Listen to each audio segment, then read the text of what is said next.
Shugaban ƙasar Amurka Donald Trump ya bayyana cewa ƙasashen ƙawancen ƙasar Amurka suna shirye domin tura sojojin haɗaka yankin zirin Gaza akan murƙushe ƙungiyar Hamas. Sai dai ya bayyana cewa zuwa yanzu lokaci bai yi ba. Gidauniyar Hind Rajab ta shigar da ƙarar sojojin ƙasar Isra'ila 24 a kotun hukunta manyan laifuka ta duniya ICC akan kisan Hind Rajab tare da ahalinta. Kotu a ƙasar Jordan ta yanke wani mahaifi hukuncin ɗaurin shekaru 30 a gidan yari biyo bayan nitsar da 'ya'yansa guda biyu domin ɗaukar fansa ga matarsa. Assalamu alaikum, sunana Sadiq Mahabir, Arewa Presenter, ga cikakkun labaran.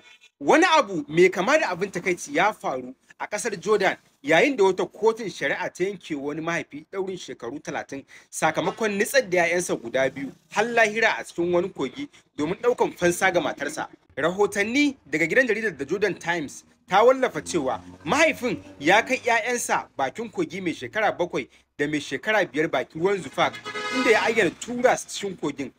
Kotun ta bayyana cewa mutumin ya aikata laifin ne cikin fishi sakamakon takaddama da rikicin aure da ya barke tsakaninsa da matarsa, wanda matarsa ta nemi ya sallame ta, ma'ana ya sauwaƙe mata.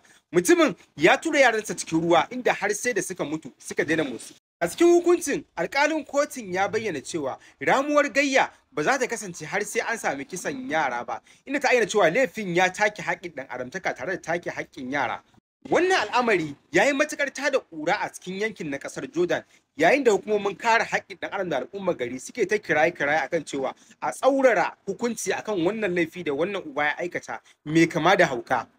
Daga birnin da Hague a ƙasar Netherlands kuma, gidauniyar ta Hind Rajab ta maka sojojin ƙasar Isra'ila mutum 24 ƙara a gaban kotun hukunta manyan laifuka ta duniya, International Criminal Court of Justice, biyo bayan buɗe wuta da suka yi akan ahalin Hind Rajab wanda ya jawo mutuwarta tare da ahalinta baki ɗaya.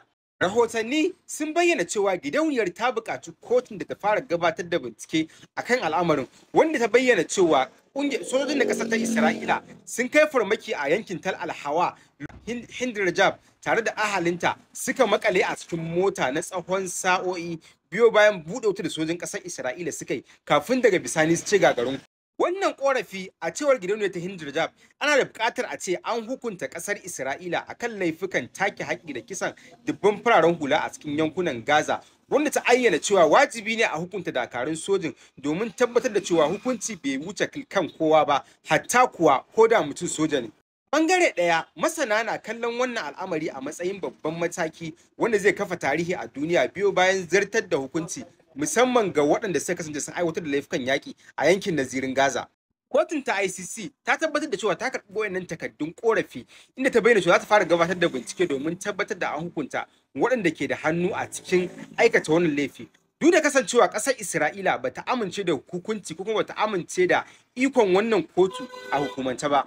Shugaban ƙasar Amurka Donald Trump ya bayyana cewa da yawa daga cikin ƙawayen ƙasashen Amurka sun bayyana buƙatar su na tura sojojin ƙawance zuwa yankin Gaza domin fatattakar dakarun Hamas. Sai dai shugaban ya bayyana cewa ɗaukan matakin soja akan Hamas zuwa yanzu a ɗan dakata lokaci bai yi ba. Shugaban na Amurka Trump ya bayyana cewa abokan tagwaitakar Amurka a yankin gabas ta tsakiya suna da buri tare da fatan ganin cewa an cimma yarjejeniyar ta tsagaita wuta kamar yadda aka tanada. Sai dai ya bayyana cewa kalubalantar dokar da kungiyar Hamas take yi, wasu daga cikin kawayen Amurka sun amince da tura sojojin kawance domin fatattakar kungiyar ta Hamas, amma shugaba Trump ya dakatar da wannan muradi, inda ya bayyana cewa zuwa yanzu lokaci bai yi ba. Shugaban ya ƙara da cewa ba mu fatan ƙarin zubar da jini, amma muna da abokai da rundunar da za ta iya aiwatar da wannan al'amari matuƙar lamarin ya faskara ta hanyar diflomasiya. Sai dai a ɓangare guda, waɗansu masu sharhi na gani irin waɗannan furici zai iya ƙara dagula lamarin ta fannin tsaro, musamman idan aka fassara lamarin